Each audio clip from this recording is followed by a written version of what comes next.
Welcome to EduRev. In the sixth video, we will begin with something called Prashasti. Now, what is Prashasti?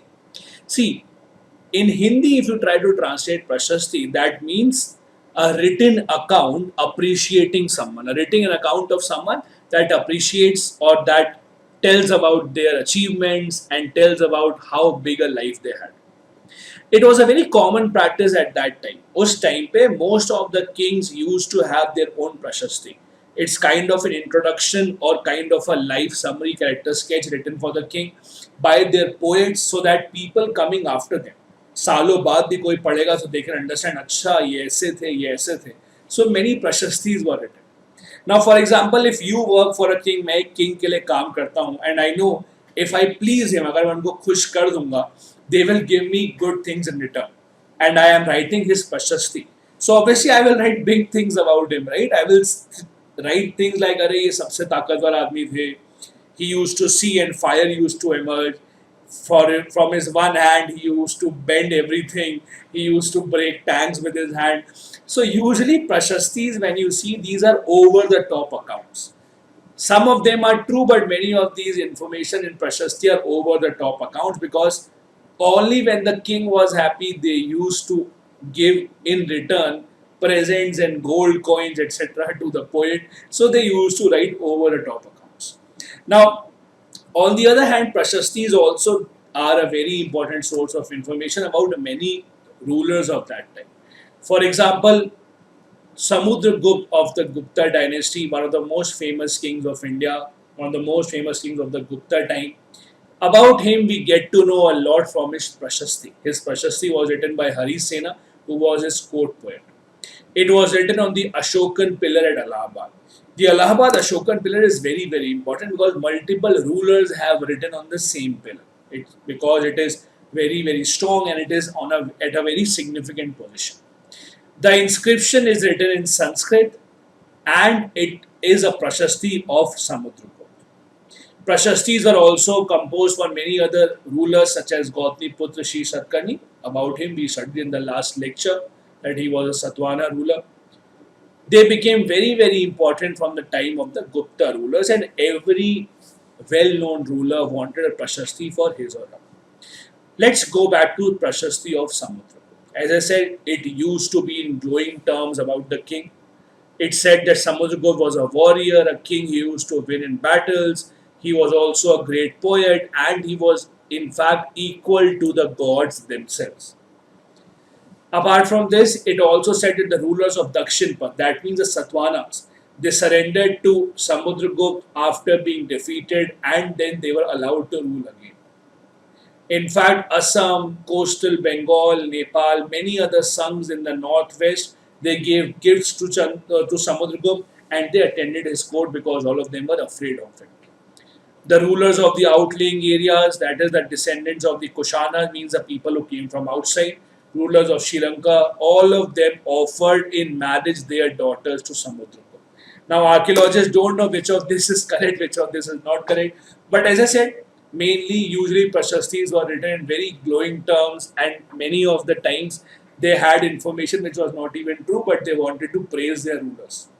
This is a real photo of Allahabad pillar inscription, as I said, in which Ashoka also gave his messages. Samudragupta also wrote on the same pillar in which Prashasti of Samudragupta is written. Another ruler famous after the Guptas was Harshvardhan. His book was called Harsh Charitra.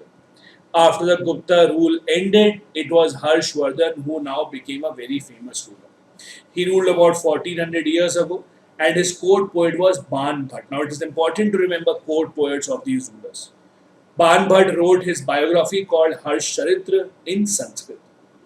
This gives us information about Harsha, his family, and how he became king. Xuanzang, who came from China during the time of Harsha, also gave a detailed account. Now, also remember, Xuanzang is the same person which you write as Xuanzang. So, these are the same people. He came at the time of Harsha and he wrote a lot about how Harsha was ruling, and we get a lot of information about Harsha from his writings. Harsha was not the eldest son of his father but became the king of Thanesar, that is in today's Haryana, when both his father and his elder brother were killed. His brother-in-law was ruler of Kannauj. He was also killed by the ruler of Bengal. His name was Shashank. So Shashank, ruler of Bengal, killed his brother-in-law, that is Jija.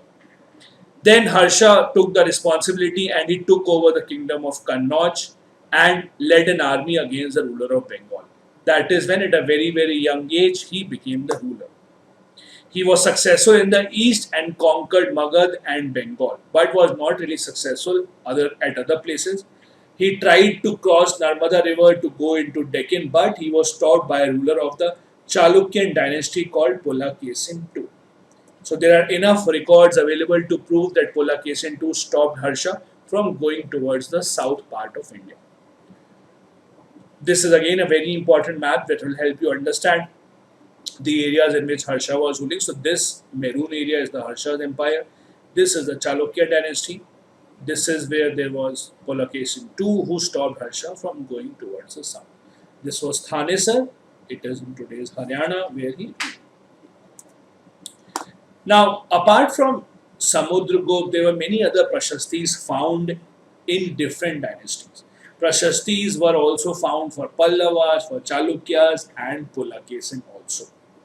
Now, Pallavas and Chalukyas were very, very famous dynasties of South India during this period.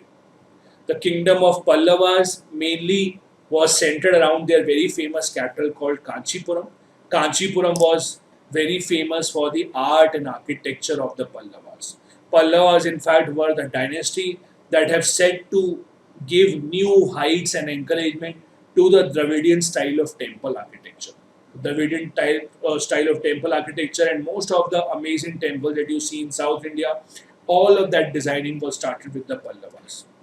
Apart from that, Chalukyas were ruling about an area around the Raichur Doab. Now, Doab is a word that you will see very often. Doab क्या होता है? Doab is area between two rivers. So, दो या तीन rivers के बीच में कोई area है, that is called Doab. Now, Doabs are extremely important, and you will see many dynasties over the years fighting for these areas called the Doabs. ऐसा क्यों था? Doabs were some of the most fertile areas because these were areas between multiple rivers. So, इसीलिए they were very, very rich in fertility. And every dynasty wanted कि भाई दोआब हमारे under हो so that they can have great agriculture. Greater the agriculture, greater would be the taxes, greater would be their income. Raichur Doab was the area between Krishna and the Tungabhadra river. Chalukyans had the capital at Aihole, which was also a very important trading center. Pallavas or Chalukyas, they used to attack each other and they used to want each other's land. They also attacked their capital cities. Chalukyas का जो सबसे famous ruler था, he was Pulakesin II, which we studied about. And Pulakesin II was the one who defeated Harsha and stopped Harsha from coming towards the south. Pulakesin की प्रशस्ति लिखी है रवि कीर्ति ने. Ravi Kirti was a court poet of Pulakesin. Pulakesin got kingdom from his uncle as per the प्रशस्ति. Ravi Kirti also said that Pulakesin had many expeditions in west and in east, and he checked the advance of Harsha. So Harshvardhan के बारे में Pulakesin की प्रशस्ति में भी लिखा है और हर्षवर्धन का एडवांस चेक किया. Harshvardhan was not allowed to go to south. ये हर्षवर्धन के खुद के रिकॉर्ड्स में भी लिखा है.